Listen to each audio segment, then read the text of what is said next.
여러분의 구독은 영상을 제작하는 데 큰 힘이 됩니다. 영상을 보시기 전에 구독과 좋아요 꼭 부탁드리겠습니다. 아울러 회원이 되시기를 원하시는 분들은 유튜브 채널 홈페이지 구독 옆에 있는 가입 버튼을 눌러주시기 바랍니다.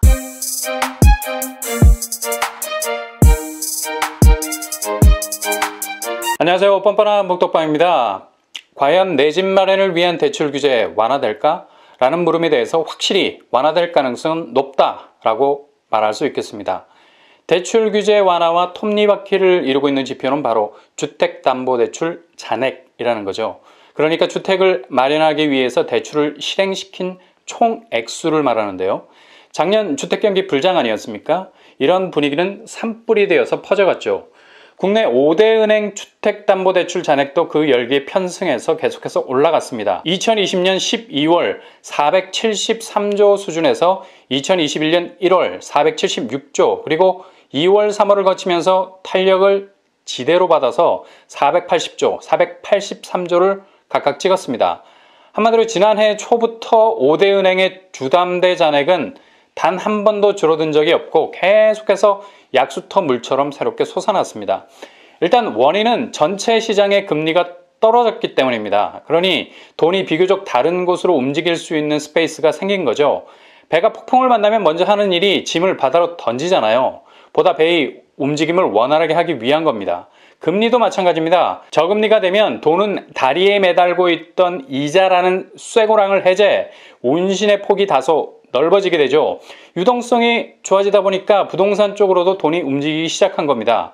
부동산 규제 약발이 잘 먹히지 않은 것도 무겁던 현금의 움직임이 라이트하게 다이어트를 하면서 주식시장 혹은 부동산 쪽으로 계속해서 유입이 된 거죠. 그러니 젊은 층에서는 더욱더 저금리 자금을 확보하려고 발버둥을 쳤습니다. 이유는 불이 붙은 주식시장에 기름을 부어서 차익을 실현하기 위한 기대감 때문이고 동시에 규제로 좁혀지고 있는 부동산 시장에서 이번에 꼭 집을 마련하지 않으면 벼락거지가 될 수 있다는 위기감 때문이었습니다. 이렇게 주식시장과 부동산 시장은 그야말로 힘이 아닌 마음, 그러니까 심리가 본격적으로 주도하게 됐죠. 그러니 대출이 계속해서 늘어날 수밖에 없었던 겁니다. 근데 이런 분위기가 전환되기 시작했습니다. 글로벌 금리가 오르기 시작하고 대규모 주택 공급이 쏟아지면서 주택 거래량이 약간 둔화되는 움직임을 보이고 있습니다. 심지어 가계부채가 계속해서 증가하니 기관에서는 은행 대출에 대해서 브레이크를 걸지 않을 수가 없는 거죠. 이렇게 되니 자연 주택 거래량이 줄어들 수밖에 없게 된 겁니다. 굳이 집을 무리해서 살 필요가 없다는 불안한 안도감을 느낀 거죠. 그러니 전국 주택 거래량이 지난 12월 14만 건에서 지난 2월 8만 건으로 40% 정도가 훅 빠지게 됐습니다.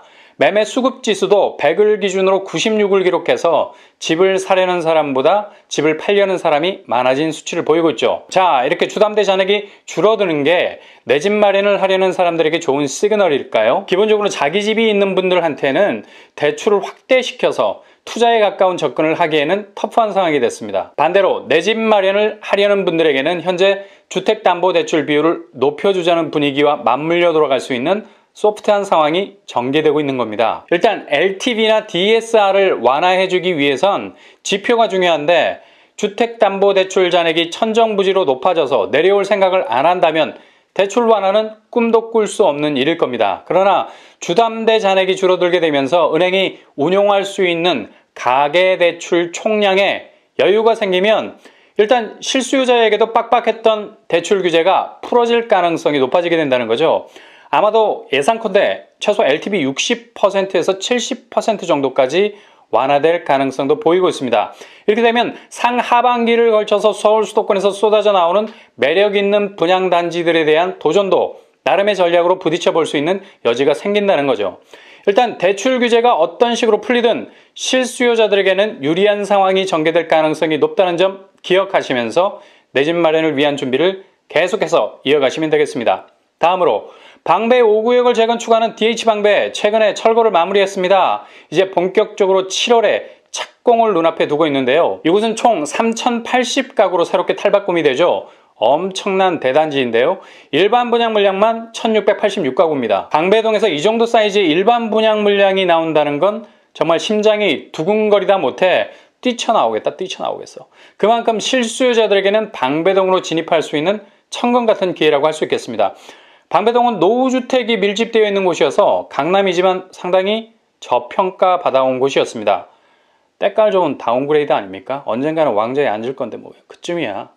이런 방배동이 달라지기 시작했죠. 방배 5구역을 비롯해서 6구역, 13구역, 14구역 모두가 관리 처분 이상의 진행 단계를 보이고 있습니다. 꽤 많이 진척된 모습인데요. 이런 식으로 대규모 재건축 단지들이 사업 속도를 내면서 시세까지 급등하기 시작했습니다. 최근에 프리미엄이 2억에서 3억 정도 더 웃돈이 붙는 상황까지 전개가 되고 있습니다. 무엇보다도 방배동의 가치를 견인한 건 바로 서리풀 터널 개통 때문이죠. 2019년 4월에 개통이 됐는데요. 옛 정보사 부지를 지하로 관통합니다. 이 터널 하나 때문에 방배동은 입지동맥 경화증에서 완전히 벗어나는 기염을 토하고 있죠. 일단 서리풀 터널을 통해서 내방역에서 서초역까지 거리가 1km 남짓밖에 되지 않는데 우회를 해야만 해서 25분 정도가 걸렸었습니다. 근데 서리풀 터널이 개통이 되면서 5분 정도밖에 걸리지 않게 됐죠. 이렇게 교통 입지가 확 달라지니까 방배동의 가치는 그냥 강남의 중심과 손만 뻗으면 소통할 수 있는 말 그대로 강남 생활권이 된 겁니다.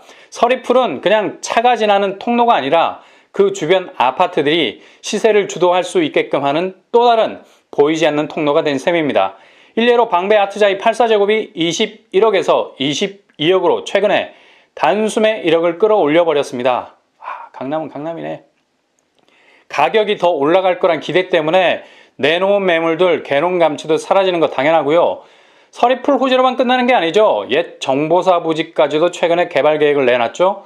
당초 주거용으로 사용될 거란 예상을 깨고 바이오, 금융, 첨단 산업 분야 그리고 스타트업이 자리를 차지할 오피스타운이 들어설 예정이라고 합니다. 이렇게 되면 여기에 상주하는 일자리 개수만 3만 개 이상이 돼요. 이렇게 되면 그 수혜는 고스란히 방배동이 가져갈 가능성이 높아지죠. 그러니 보다 상급지를 찾는 청약자라면 DH방배를 비롯해서 방배 6구역, 13구역, 14구역도 노려볼 만한 정말 매력 있는 단지가 될 가능성이 큽니다. 분양가는 상급지라 평당 4천만 원이 넘을 가능성이 높고요. 분양가 상한제 조정 얘기가 있지만 과연 방배 쪽에 어느 정도 영향을 미칠지는 미지수입니다. 가점과 자금이 준비되신다면 선택과 집중, 급하게 서두르지 말고 냉철하게 상급지 중 가장 잠재력 있는 곳을 찍으셔야 후회가 없다는 것 염두에 두시기 바랍니다. 오늘 19일 특별 공급을 시작으로 분양에 들어가는 단지가 있죠. 바로 검단 예미지 퍼스트폴의 규모는 총 1172가구입니다. 1000세대가 넘는 대규모 분양. 이곳은 검단 신도시 AB3-2 블록의 위치, 평형은 전용 76제곱에서 102제곱으로 구성이 되어 있습니다. 85제곱 초과해서 50% 추첨제를 기대해 볼 수 있겠죠. 이곳은 검단 신도시에 속해 있기 때문에 인천 2년 거주자 50%, 서울 수도권 거주자 50% 비율로 당첨자를 가리게 됩니다. 중요한 교통호재가 있죠. 인천 지하철 1호선 신설역이 2024년에 개통됩니다. 서울과의 거리가 획기적으로 개선이 되죠. 마곡까지 10분, 서울역까지 30분, 강남까지 40분이면 닿을 수 있습니다. 굳이 이곳을 인천이라 말할 필요는 없는 듯한 입지, 그리고 검단, 경명간 도로 신설로 공항고속도로와의 접근성이 아주 좋아지게 됩니다. 예미지 퍼스트폴에가 위치해 있는 곳은 이미 검단 신도시 내 중심 상업지구 관공서가 위치한 다이나믹한 인프라들이 조성되고 있는 곳이어서 신도시 조성의 고립감은 전혀 느낄 수 없는 곳입니다. 분양가 최고가 기준으로 76제곱 4억 선, 84제곱 4억 4천 선, 102제곱 5억 4천 선에 나왔습니다. 4억에서 5억 선의 분양가네요. 주변 시세는 우미린 더 시그니처 30평대가 약 7억의 시세를 형성하고 있습니다. 벌써 3억 정도의 차이를 보이고 있네요. 잠재성이 좋은 곳이죠. 일단 검단 예미지 퍼스트폴에는 오늘 4월 19일 특별 공급을 시작으로 내일 4월 20일 1순위, 모레 4월 21일 2순위, 당첨자 발표는 4월 27일입니다. 검단의 잠재성에 기대를 거신다면 꼭 청약에 도전해 보시기 바랍니다. 예미지 퍼스트폴에는 분양가 상한제를 적용받는 곳이지만 분양가가 시세 대비 100% 반영되기 때문에 실거주 의무가 없는 장점이 있습니다. 중도금 대출을 실행시키지 않으면 전월세를 줄 수 있는 굉장한 메리트가 있는 곳이죠. 검단이 향후 GTX 관련해서 어떤 결정이 나느냐에 따라서 상승세는 탄력을 받을 것이냐 아니면 그 수준에서 머물 것이냐 라는 중요한 입지 기로에 서 있는 곳이라는 점도 염두에 두시면 되겠네요.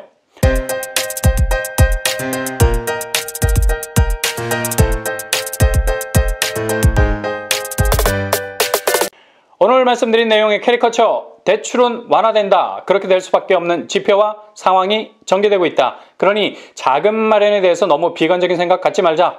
디치방배, 가점이 된다면 될 수 있으면 상급지를 노려라. 향후 서울 수도권 물량이 대거 나온다. 선택과 집중. 하향 지원은 되레 평생 후회하는 집에서 살게 되는 셀프 저주를 가져오게 된다. 예비지 퍼스트4에 GTX는 불확실하니까 제쳐두고 일단 지하철 연장 시그널이 확실하니 서울 접근성은 아주 좋아진다. 마곡 10분, 서울역 30분이면 여긴 인천이 아니라 그냥 서울이네. 본인의 가점과 자금을 체크해 보셔서 도전해 보실 수 있기를 바랍니다. 이상으로 뻔뻔한 복덕방을 마치겠습니다. 구독과 좋아요 부탁드립니다. 감사합니다.